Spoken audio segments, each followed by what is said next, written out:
I'll go fend for my child next time. By saying this, my son-in-law took my grandson in his arms and went outside. I had a bad premonition when I saw his taking his child with a rare gentle smile, but I never thought he would do something like that. Such a man would never be happy, I thought. I never imagined that my granddaughter would give up his own father, and neither did my daughter. My name is Nyla, and I am a 69-year-old who wants to cover my ears when I hear people on TV say things like for those with weak legs and backs. In an effort to strengthen my legs and back, which have literally weakened, I have been walking as part of my daily routine for the past few years. This is surprisingly enjoyable because I can see the scenery in each of the 4 seasons. I was in my 50s when I was living a life of idleness, saying, I never want to exercise. Our only daughter, Joanna, had a long-awaited baby.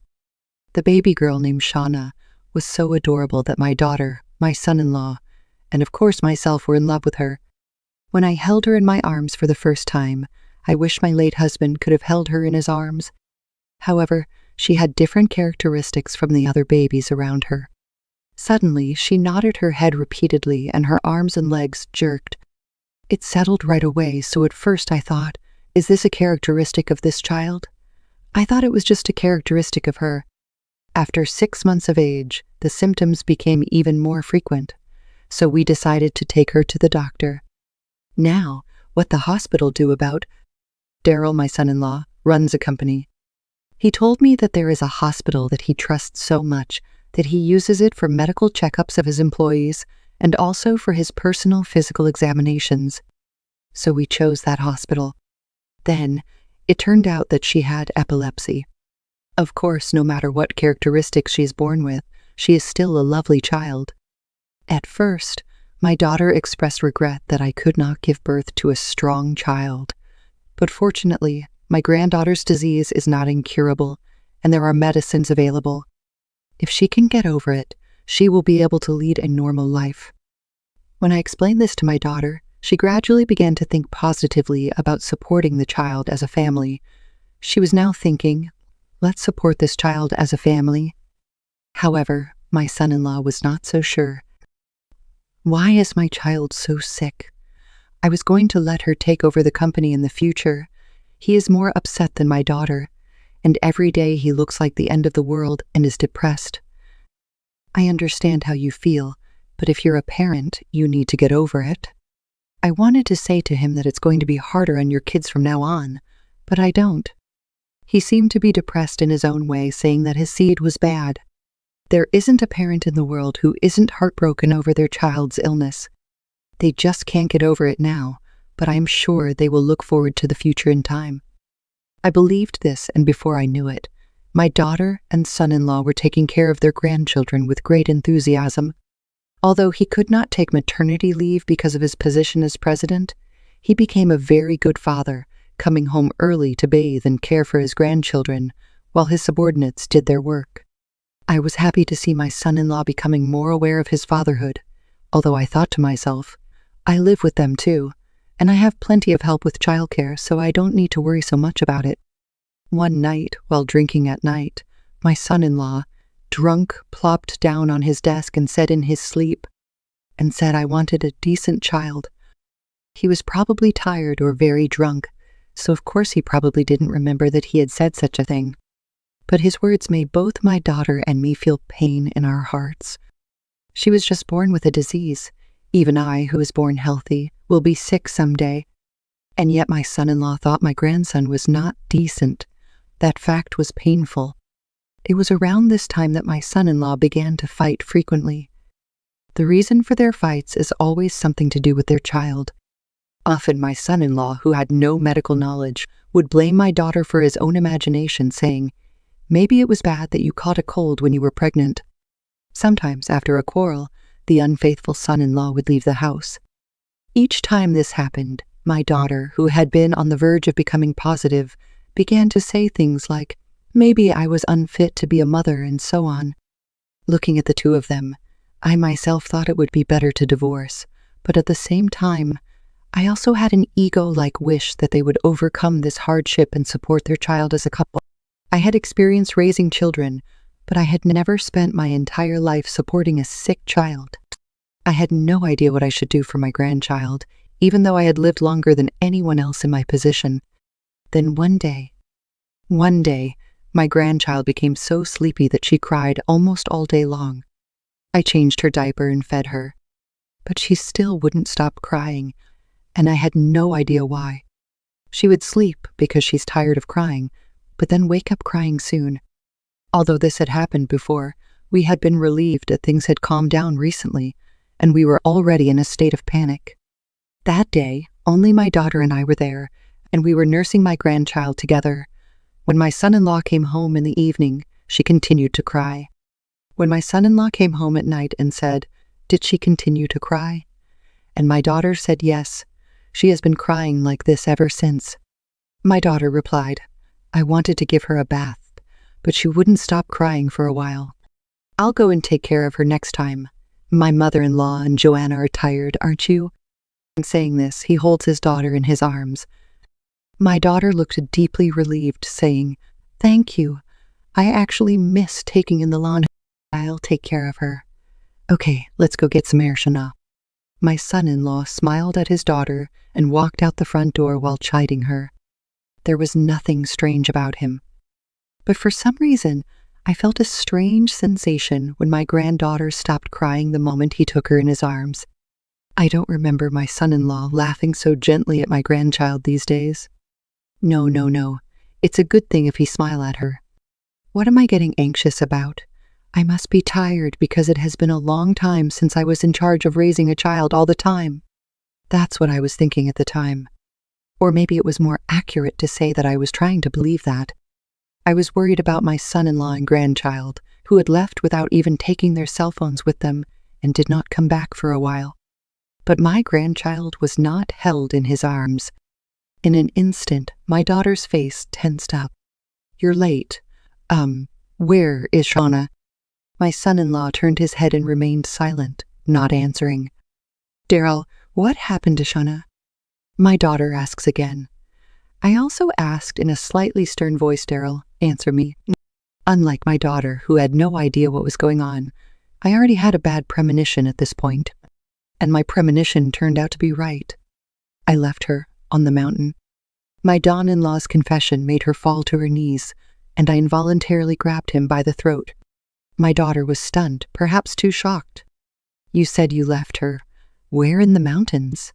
Why did you do that? Please let me go. It's okay. I never had a child like that to begin with. If we don't bring her back, we can pretend it never happened. You don't want a sick child." Saying this, my son-in-law himself collapsed on the spot and plopped down on the tiles of the front door, sobbing and looking like he was on his knees. "Do you realize how lousy you sound? Hurry up and tell me where she is. I'll come get her." "No, I don't want to. This has to end. She was a failure. I can't stand the fact that I've made a failure out of her." I grabbed my son-in-law by the collar and slapped him as hard as I could as he cried out his selfish words. "I'd rather take her in and raise her on my own than leave her here. From this moment on, she is not your daughter. That's all right. Just tell me where it is." "Yes, true, Mashules, a little further up the mountain, near the farm." In a quiet voice, my son-in-law answered where my grandchild was, and my daughter, who had been slumped over with a pale face, ran out of the room faster than I did. "You stay at home." Leaving my son-in-law slumped on the ground like ashes, I followed her. When my daughter and I brought his daughter home, my son-in-law was still standing at the front door, looking exactly the same as when we left. He must have understood the gravity of the situation in his own way. If it was some kind of child-rearing neurosis, I was willing to listen to what he had to say, but as soon as we returned, my son-in-law looked at his daughter reproachfully, saying, "Why did you come back so well?" Incredibly, it was not out of regret that my son-in-law was drooping at the entrance. He was so disgusted with the idea of his child returning to him in good health. Then my daughter gave me my grandchild in her arms and slapped my son-in-law on the cheek with all her might. "If you hate Shauna so much, that's enough. Get out of my house." My son-in-law's face hardened for a moment as he took the anger of my daughter, who never yelled at her, head on. But after a brief okay, he packed up his belongings and left our home. Needless to say, 2 weeks later they divorced. 10 years have passed since then. As usual, my daughter and I are still mothering the child together. Although my granddaughter occasionally showed symptoms of epilepsy, she was getting along well with her medication and rarely had seizures anymore. Then one day, while the three of us were shopping together, we heard a voice from behind us saying, "Shauna, Joanna." I turned to look, thinking that the voice sounded familiar. To my surprise, there stood my former son-in-law. It was the first time I had seen him since her divorce. I had never seen my ex-son-in-law since the divorce, because he had never wanted to see his children. Since we moved out of the house we all lived in and moved to the same city, we have not even let him know that we are no longer in touch. We were complete strangers to each other. But guess what? My former son-in-law looked straight at me and came running. My daughter and I had no idea what was going on, so we involuntarily took a position as if we were hugging to protect our child. My ex-son-in-law happily said, "Oh, my friend told me she saw you guys at the supermarket, and I was right to stake you out."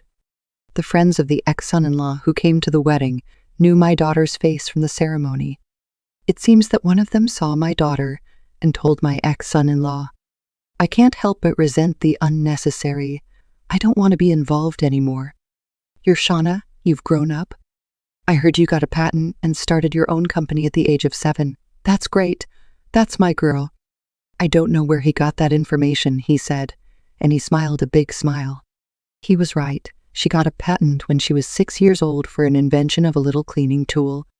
At first, another company used the patent to make a product, and she got a patent royalty, but then she went on to get a patent for another idea. She started her own business with the royalties she had accumulated up to that point and is now president, albeit at a very young age. Well, to be precise, it is a father-son business, and the adults, including my daughter and myself, are involved in the details, so it is not completely run by my grandchild alone, but the business is on the upswing. I think a great kid like Shauna would not be able to get a good education with her mother and grandmother by her side. "You're a good girl, you should come and work for me. You can make your company even bigger by merging it with mine. Come on, let's get back to the family." With these words, my ex-son-in-law forcibly pulled her hand, as if he had forgotten we existed. He wanted my grandchild's company. You piece of shit. I was about to take my grandson back when I thought to myself, "It's the kidnapper. Help." What? He was not the only one who was startled by her words. People around us gave the ex-son-in-law a hard look, and then one of them, a man, came running and seized him. He goes berserk. The person said, "Don't go wild, you kidnapper." And he shouted, "You've got it all wrong." My former son-in-law said, "Hey, why the hell not? Shauna, it's me. It's your father." He desperately appealed to her. "I know, but don't you know, it's illegal to take away a child, even if it's a divorced and separated child. You just pulled my arm without my consent. What were you going to do after that?" He was at a loss for words when she confronted him in a very respectful tone of voice. "If I hadn't said anything, you would ignore my mother and grandmother and taken me somewhere else, wouldn't you? It's so obvious." "Oh, I was just trying to make you happy, with the best of intentions. You left me on a mountain when I was not even 1 year old, and you told me to go away?" "What?" It was not only the ex-son-in-law who was startled aloud by her words. I had never heard that line before, neither had my daughter. When I asked, "Did he say that to you, Shauna?" My grandchild laughed blithely. "Oh, well, wait. I didn't say that. Your father cared for Shauna, but your mother and the others forced you to separate." "What? You said that my mother's fault and you wanted another boy, not me." He says we were not surprised because she had told us about this, but he was stunned. "That's right. Unless he told us himself, there is no way for her to know about this line. Except for one possibility." "Why, you know such a detail," he moaned. "Oh, I have memories from when I was a baby." "What?" She says to the surprised him. She seems to have a very good memory. Once she sees or hears something, she never forgets it. When you have epilepsy, your memory tends to deteriorate, but she does math so quickly. She is a genius in the eyes of ours.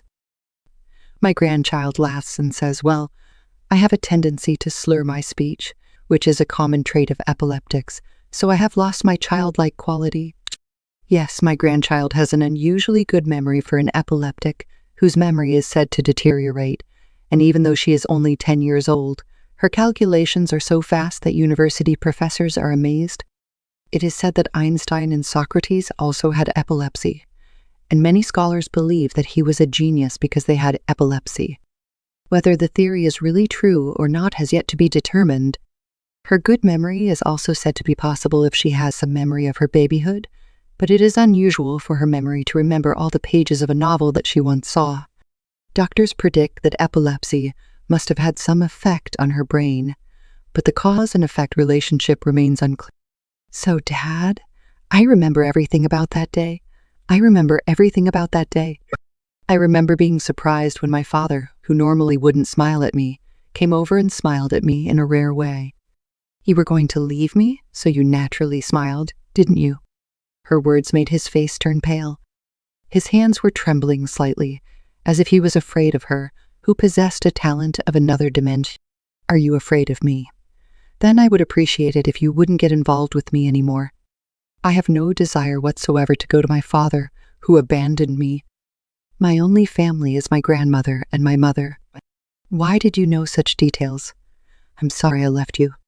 But I was young, and I'm sure you, the genius that you are, will understand that I made some mistakes. By saying this, he clings to her. He is half crying in his eyes. I'm not just mad at you for leaving me here. If it bothers you so much, I'll tell you. Immediately afterwards, she, with a big smile on her face, said, Dana will give birth to a perfect child this time. Who is this Dina you were talking about? When she told him this with a perfect understanding of what she meant, he showed his obvious dismay. Don't say that. Don't say that. I'm so sorry. I've been trying to protect my father's honor by not telling my mother. Mom, he was cheating on you. What should we do? I just found out, so there is no statute of limit. At her words, my daughter trembled and expressed her anger. I can't believe it. It's unforgivable. And my daughter grabs her ex-husband. He was already in a panic. She looks at them with amusement and smiles. We've identified the woman on social networking sites, so we're ready to sue you anytime, Father.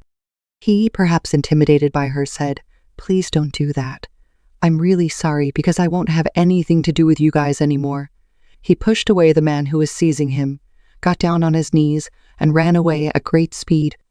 But a few weeks later, needless to say, my daughter sued him for past affairs and ended up getting alimony from him and the woman as well as the child support she had originally received.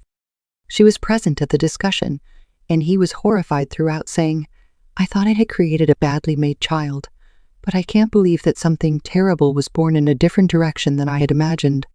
From our point of view, who did nothing wrong, she's a cute grandchild regardless of whether she's a genius or not. Sometimes I don't know whether I am talking to a child or an older madam. After that, she came up with a series of inventions to overtake the performance of my ex-son-in-law's company and proposed an absorption-type merger. He was quite reluctant to accept the merger, but the company's business had been suffering due to the recession, and he agreed to it. As a result, my grandchild became a president and he became her subordinate. She said, if my father misbehaves, I will fire him immediately, and he continues to work in a situation where he does not feel alive. By the way, he had remarried Dina. When his daughter asked him for alimony, she snapped at him, saying, It's your fault, you're so tight-fisted. And their relationship has been on the rocks ever since. He's paying alimony for both of them, but even so, she has not been forgiven, and the family seems to be in a cold spell. About this, my grandchild said, maybe money was the end of their relationship. She thought he was the boss, but then he was put down and she had to pay the alimony. Maybe it's not so interesting for her? She smiled as she made a deduction that surprised even adults. She is a grandchild without a bottom. On the other hand, our grandchild love trains, which is rare for girls, so we take family trips here and there by train. On holidays, we enjoy barbecuing in the garden. Of course, we are not wasting money on unnecessary luxuries. It comes from the money each of us has saved. I don't want to teach my children to think, I've earned money, so I'm going to spend it. I don't want to teach my children to think like that. Well, my grandchild seemed to understand that without me having to say so. Her own father hates her because she is different from other children around her, but my daughter and I are proud of her. I hope that the three of us will continue to live together as a family in harmony